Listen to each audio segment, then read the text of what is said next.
बम बम बम बम बम बम। हर हर महादेव। आज हम जाने वाले हैं कच्छ के कहीं प्राचीन तीर्थ स्थानों में से एक यानी कि कच्छ के पश्चिम में स्थित कोटेश्वर और करेंगे श्री कोटेश्वर महादेव के दर्शन एवं साथ ही साथ जानेंगे महादेव श्री कोटेश्वर का इतिहास। तो चलिए आज के हम इस भक्तिमय सफर को शुरू करते हैं। हर हर महादेव। ईशान सर्वविद्यानां ईश्वर सर्वभूतानां ब्रह्माधिपते ब्रह्मणोऽधिपते ब्रह्मा शिवो मे अस्तु सदा शिवो।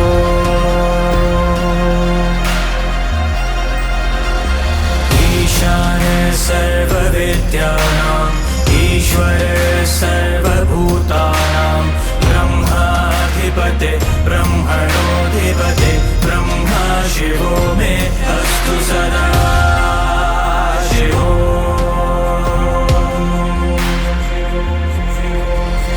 ईशान सर्वविद्यानां ईश्वर सर्वभूतानां ब्रह्माधिपते ब्रह्मणोऽधिपते ब्रह्मा शिवो मे अस्तु सदा शिवो।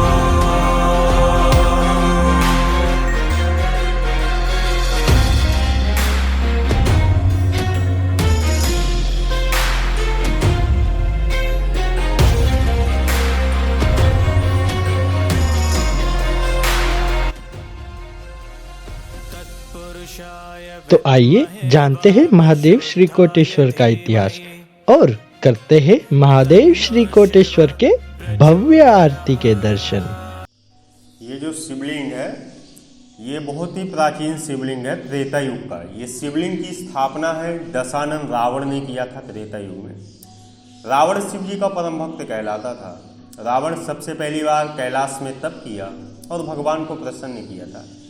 तो भगवान ने के बोला क्या चाहिए, तो बोला आपकी कृपा से सब कुछ है, मेरे पास धन दौलत राज, आपके जैसे कई देव और देवियां मेरे यहाँ दास और दासी भी हैं, आप मेरे साथ कैलाश छोड़ के लंका भी आइए, मैं आपकी सदैव भक्ति करना चाहता हूँ। तो भगवान ने तथास्तु कह के रावण को आत्म शक्ति से लिंग उत्पन्न करके दिया था।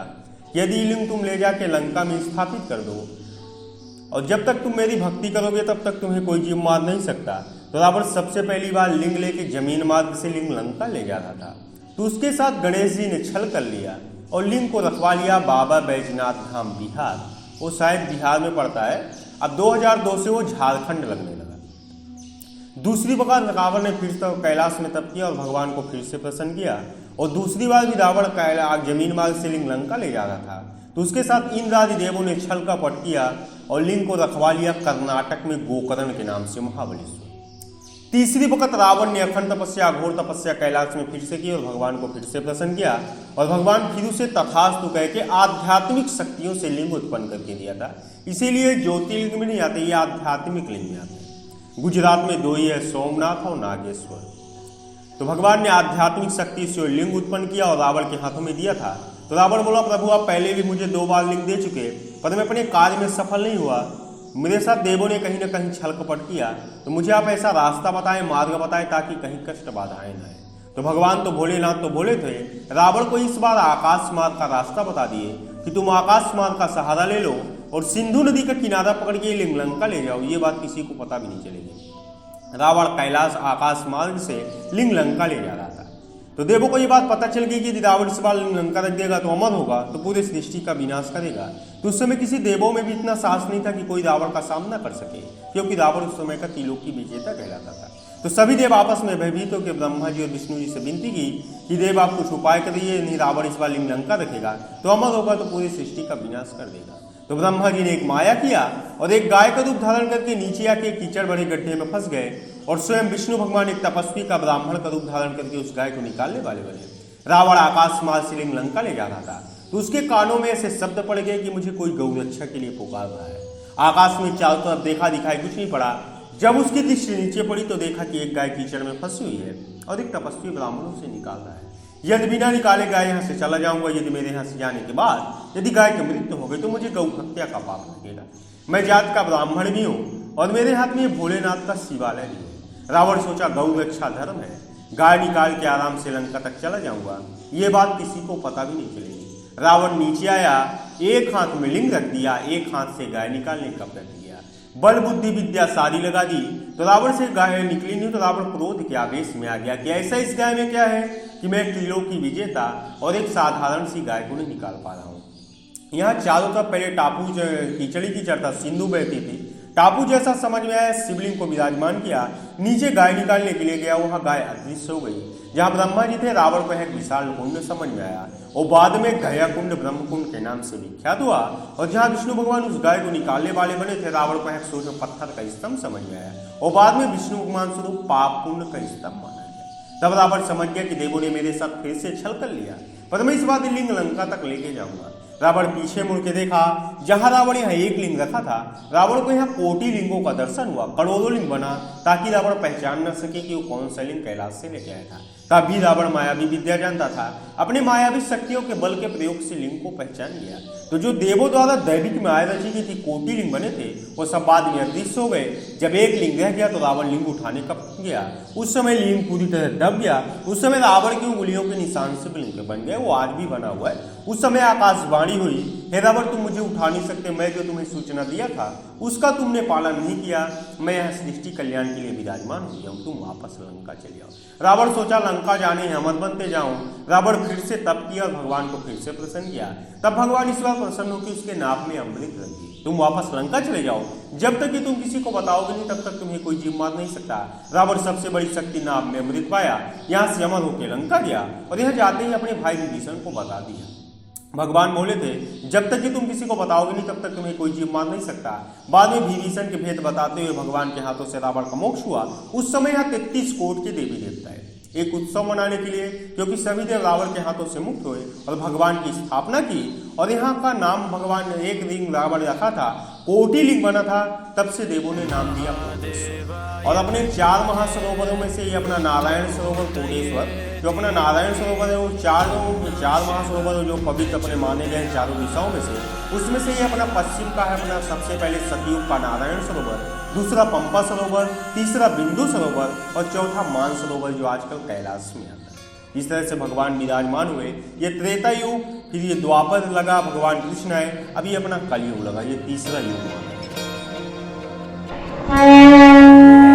नमस्ते अस्तु भगवन् विश्वेश्वराय महादेवाय त्र्यंबकाय त्रिपुरान्तकाय त्रिकाग्निकालाय कालाग्निरुद्राय नीलकण्ठाय मृत्युञ्जयाय सर्वेश्वराय सदाशिवाय श्रीमन्महादेवाय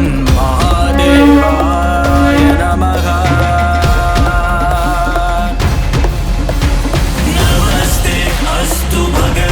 विश्वेश्वराय महादेवाय त्र्यंबकाय त्रिपुरान्तकाय त्रिकाग्निकालाय कालाग्निरुद्राय नीलकण्ठाय मृत्युञ्जयाय सर्वेश्वराय सदाशिवाय श्रीमन्महादेवाय नमः।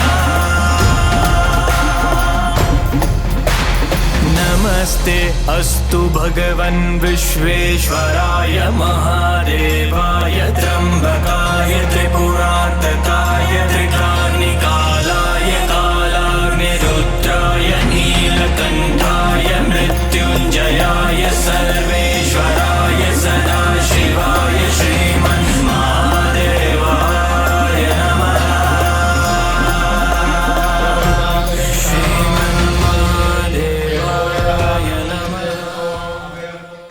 कोटेश्वर कच्छ के कई पर्यटक स्थानों में से एक होते हुए अब यह वहां के लोगों के लिए रोजी रोटी का भी स्थान बन चुका है।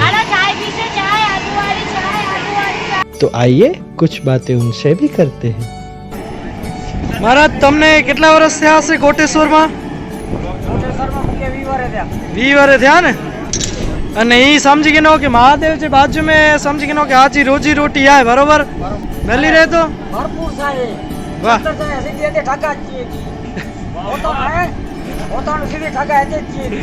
વાહ રે વાહ આ કે 20 વરે થઈ ગયા તારે બરોબર ને વાહ વાહ ખાસો ખાસો ભાઈ ચાય કેવી લાગી તમને મસ્ત છે ને વાહ ભાઈ ચાય કેવી લાગી ચાય બહુ મસ્ત છે હો. यस सर कैसी है मैगी बहुत ही बढ़िया है वाह यम्मी चीज मैगी ओके मैगी बहुत ज़बरदस्त है। ओके मैं आप लोगों से डेफिनेटली रेकमेंड करूंगा कि कोटेश्वर के मंदिर आते हो तो इस काउंटर पे कैमरा घुमाइए, इस काउंटर पे ज़रूर चीज़ मैगी खाना, आप लोगों को बहुत मज़ा आएगा। Cheers, thanks a lot. Thank you sir पूरे भारत भर में से कई भावी भक्त महादेव श्री कोटेश्वर के दर्शन के लिए आते हैं।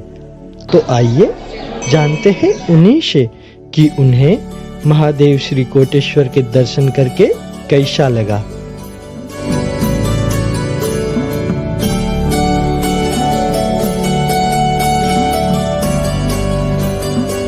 हेलो,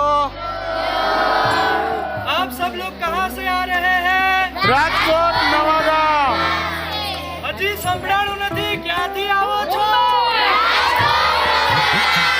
વાહ વાહ વાહ રાજકોટથી આવો છો તમારી નિશાળનું નામ શું છે સર્વેશ્વર મંદિર।